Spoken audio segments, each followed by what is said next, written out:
para sa mga kapwa ko empleyado dyan.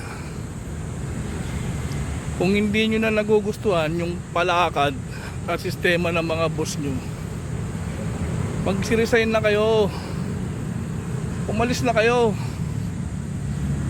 Hindi yung nagsasabi pa kayo ng kung ano-ano, salita kayo ng salita ng hindi maganda laban sa kumpanyang pinagtatrabahuan nyo, pero nandyan pa rin kayo. Kung napapangitan na kayo sa palakad ng mga yan o ng mga boss nyo,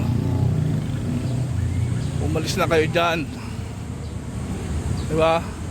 Ang dali-dali lang yan, mag-resign na kayo. Kasi hindi naman pwedeng yung sinasabi nyo na dapat ganito, dapat ganyan.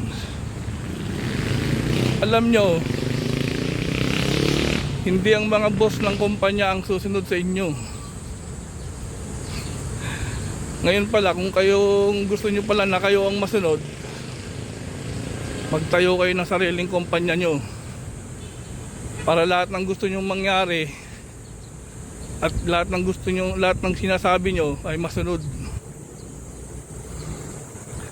Reklamo kayo ng reklamo, hanggang ngayon nandiyan pa rin kayo.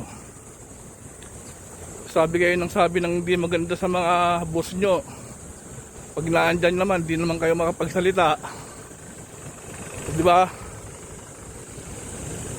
Pag mga ganyan, hindi na pala maganda yung sistema at hindi na pala maganda yung palakad, ang dali ng solusyon dyan, mag-resign o kaya magtayo kayo ng sarili nyong kumpanya para kayo ang masunod.